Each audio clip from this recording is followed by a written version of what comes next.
Hi, in this video, we're gonna learn about indirect and mutual holdings, chapter 9 of Advanced Accounting book by Beams et al., 13th edition. So let's get started. What it's mean with indirect and mutual holdings. Before I'm gonna start, I want to inform you that in this video, I only focus on explanation of indirect holdings. And I'm not gonna talk about mutual holdings because this subchapter is really complicated and difficult, but actually the concept is just the same with indirect holdings. So I think if you guys know and understand about indirect holdings, later on you will also understand the mutual holdings. So, okay. Actually, in previous chapters, I mean in chapters 1 until chapter 8, present a situation in which an investor apparent directly owns some or all of the voting stock of invested. So what does mean? Okay, this is the illustration that show you guys about direct holdings that you guys have learned from chapter 1 until chapter 8. The situation or illustration that's shown in previous chapter has this assumption. So the parent owns subsidiary A, but the subsidiary A not acquire another company. And this is if the subsidiary is multiple, so parent acquire A and then B and then C. And then this is the holdings is direct holdings because subsidiary A not acquire another subsidiary. I mean, subsidiary A not becoming a parent of other subsidiary. Now, in this chapter, this is the assumption that actually in the reality, most of all company, actually the holdings will always indirect because the subsidiary company that acquired by this parent company also acquire another company. So in this illustration, that's shown here, parent acquire subsidiary A or buy subsidiary A 80%, and then the subsidiary A also acquire another company, we call it subsidiary B, about 70%. So this relationship tells us that this parent company owned subsidiary A directly about 80%, but this parent company also owned subsidiary B indirectly through A. Okay, this is the first type of the indirect holdings. We call it father, son, and grandson relationship. And then the second type of indirect holding is connecting affiliates, which the illustration is here. The parent company owned A directly 80%, and then parent company owned B directly 20%, but because of subsidiary A also owned B 40%, so this parent company will also own B through the subsidiary A. Okay, so this is what it called with indirect holdings.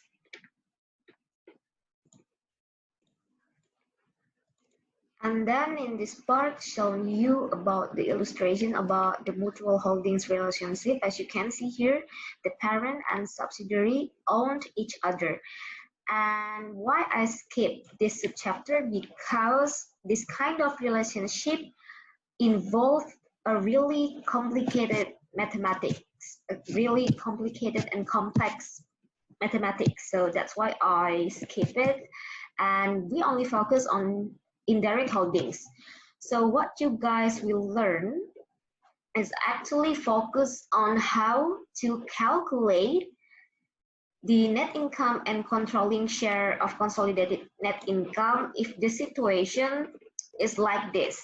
Yeah, if the if the parent company owns the subsidiary A, but this subsidiary A also owns subsidiary B, and because of that, this parent company will also own subsidiary B indirectly. So next we're gonna learn about how to calculate the net income from the side of this parent company. Okay.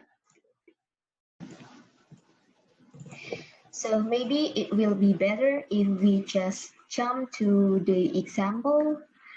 The computational example, how to calculate the consolidated income for the parent company, and also how to calculate the income for the non-controlling interest share, the NCI.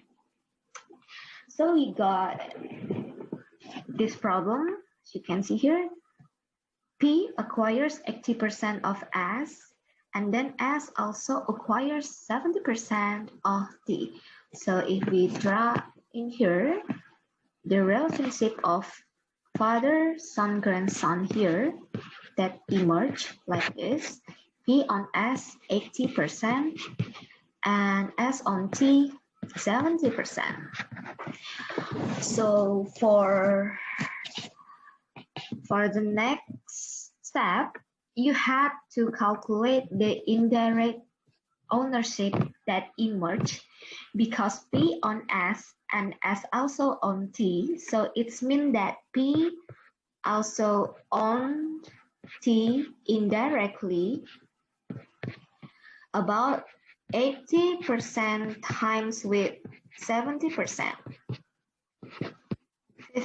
56%.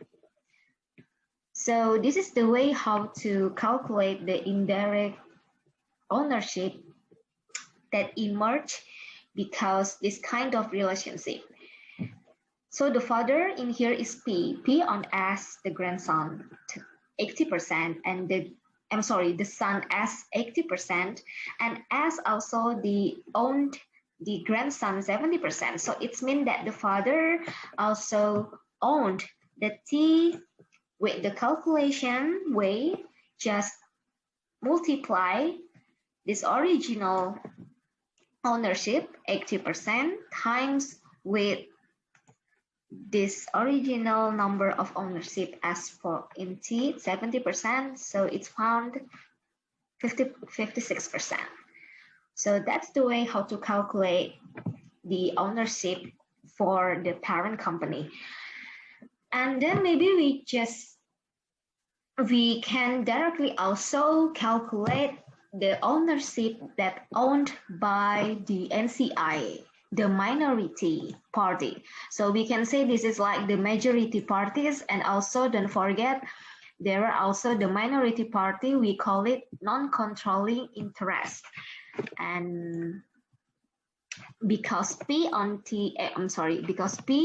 on S 80%, so it's mean that the minority also on S 20%, right? It comes from 100% minus 80%. And also in this relationship, the NCI of S on T 30%, 100% minus 70%. And also just same like this one, we have to calculate also the indirect relationship for the NCI. The indirect NCI,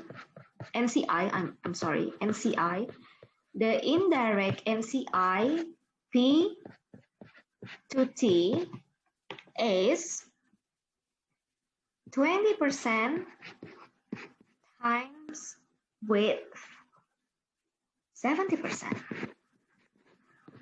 So this is 14% is the indirect NCI P to T. I'm sorry that my pen the battery is run out, so I draw it with my finger. So that's why it's look like very not clear. Okay, I'm sorry. Okay, so this is how to calculate the ownership. Yeah, the ownership. This is the direct. We have no problem with that because we just read it from the problem. But don't forget, for the indirect relationship, for the parent and for the NCI, the calculation is just multiply the number of the ownership. Okay, and then in the next pages, we have to calculate the consolidated net income for P and then also for the NCI. Actually, BIM said that there are some approaches to calculate the consolidated net income, but I suggest you guys to use table approach because this is kind of, in my opinion, is the easier and the easiest approach rather than the other. So what we need here to calculate the consolidated income, of course, the information about the earnings of each company. So we got here. This is the information that we need, especially about the separate earnings of P100 and then S50 and T40. So the first step, you have to make a table, and then it's about 1, 2, 3, 4 columns. And then the first row is the title of the company.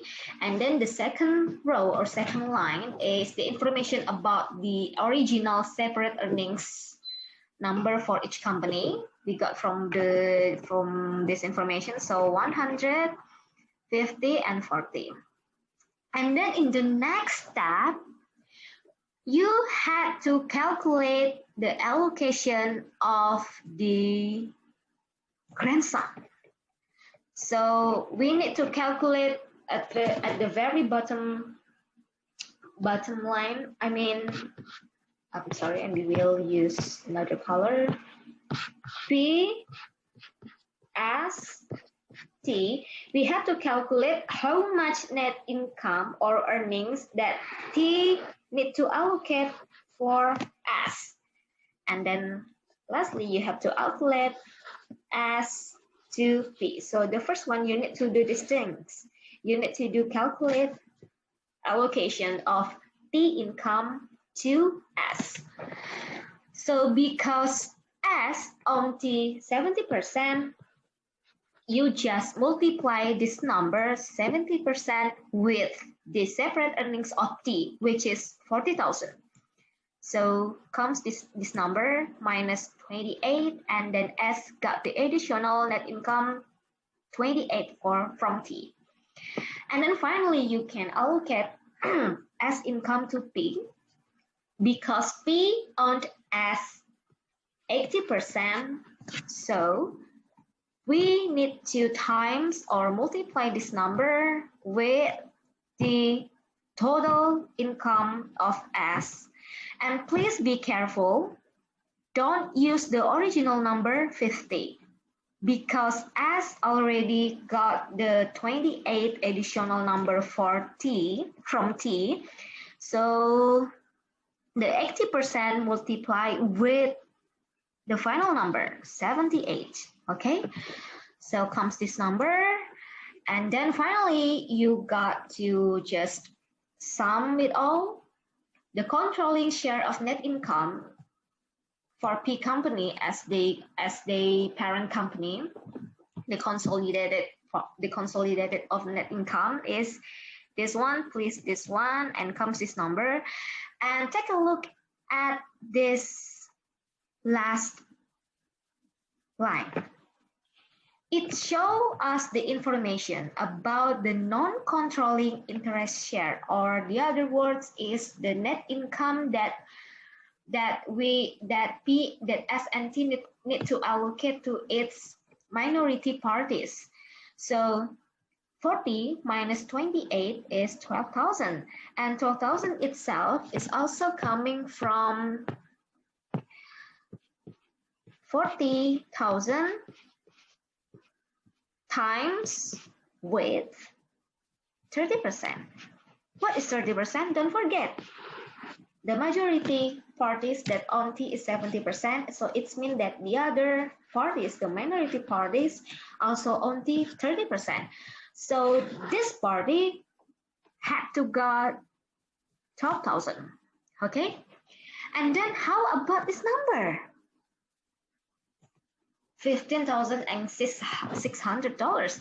So actually it is dividing into two kinds of computational.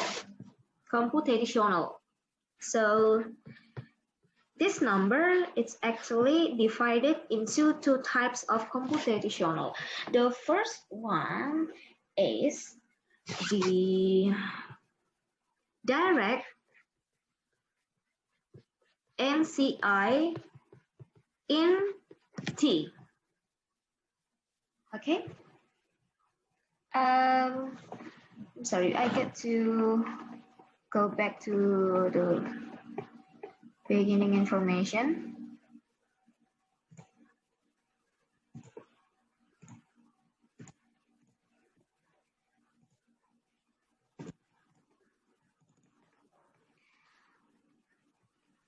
Oh, I'm sorry, I mean the direct NCI of S. So this number, I got it wrong in here.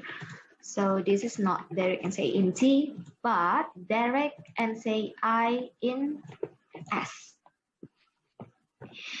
Take a look at this one. S owned by P 80%, so it means that the NCI on S 20%. So the direct NCI in S is 20% times with the separate earnings of S, which is 50,000. So we got 10,000. This is the first number. And then the remainings, which is this number minus this number, is 5,016, is coming from the computational of indirect NCI in T that we had computed in earlier in this, remember?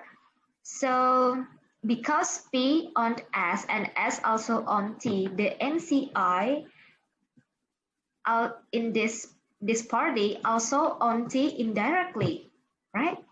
Which is 20% times with 70%, and it's for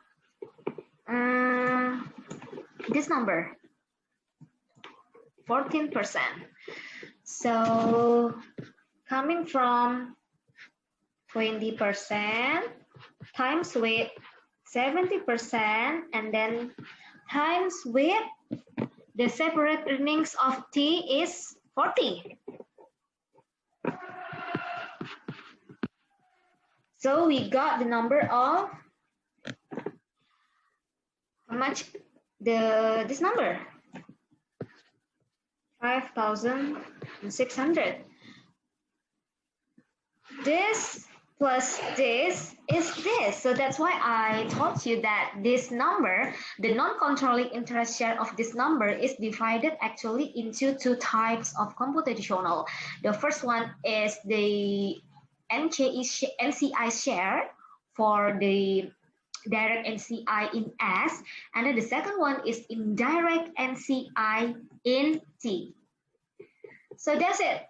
How to calculate consolidated earnings for parent and NCI in father, son, grandson structure. And then we continue our video with the next type of structure. I will skip it, yeah, I will skip this because this is not the central point of this chapter. I will continue in the next structure, which is connecting affiliate structure. And we also compute the controlling share and the NCI share with the table approach, okay? So let's jump to this kind of relationship. P on S 70%, P on T 60%, and S on T 20%. So we got the information that we need to calculate. First one is P also on T. Indirectly, I make it a dot connection because it's mean indirect. So that's why I draw it also in this time is dot separate line. So P also on T indirectly through S about 70% times weight 20%.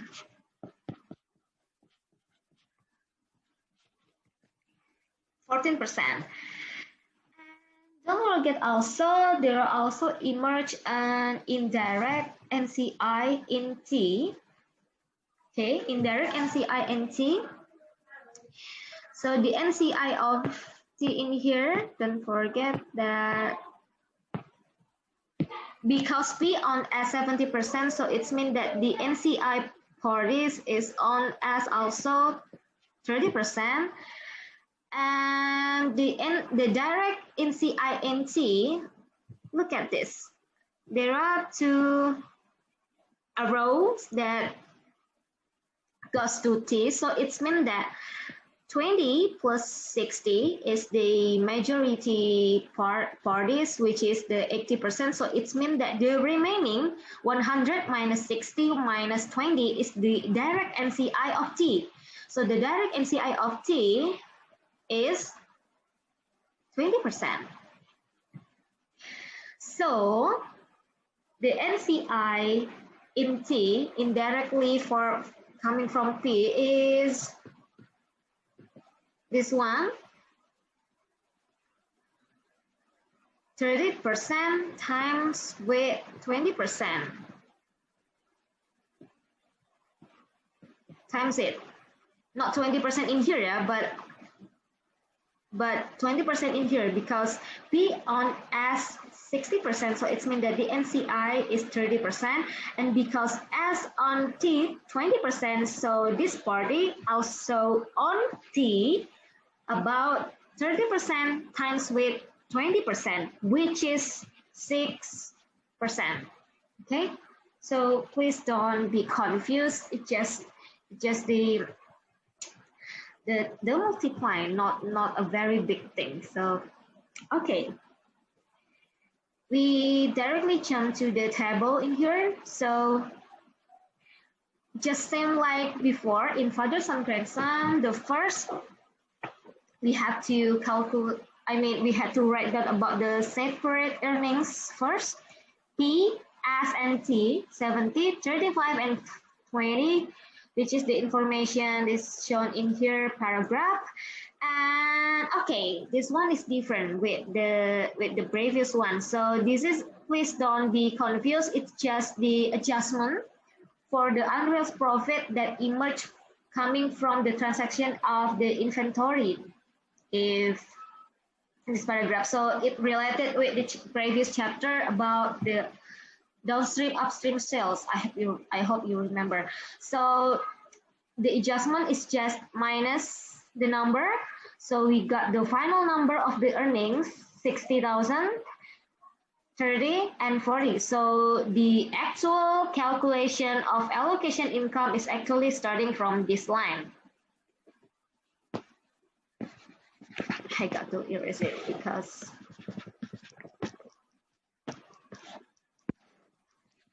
okay, started from this line, yeah. And then just same like the previous one, we need to allocate the very bottom. So I mean that is the T company. T, because T owned by two types of parent company, T need to allocate its net income not only for T but also for S. So that's why we show here the allocation of the income divided into two lines. The first one is the allocation to S, 20%. 20% times with 20,000 is 4,000. Okay, we got in here. And then 60% to PAT, P. 60% times with 20,000 is 12,000. So this minus and we got here. Okay, and then finally we can allocate the S income to P.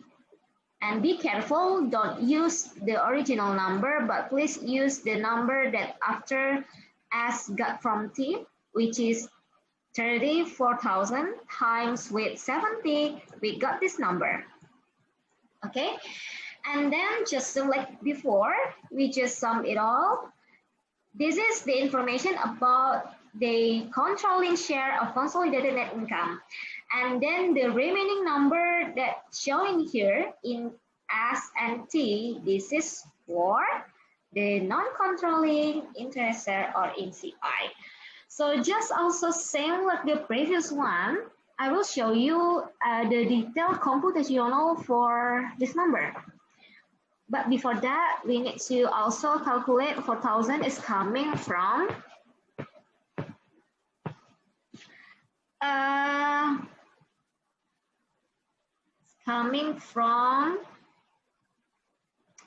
this one, the direct NCI of T. So the direct NCI of T is 20%, yeah? 100 minus 60 minus 20, which is also 20. 20% times with 20,000. So 4,000. Okay, there's no problem for this number. And then we need to analyze in detail for this number. Of course, the first one, just same like before. It's coming from the direct NCI in S. Okay, we need to go back to this structure. So the illustration structure. So S, the direct NCI of S is this one, right? 30%. So the 30%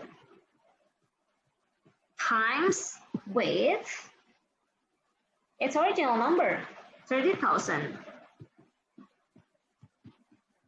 9,000. And then also coming from indirect NCI in T. How much direct NCI of T? This number.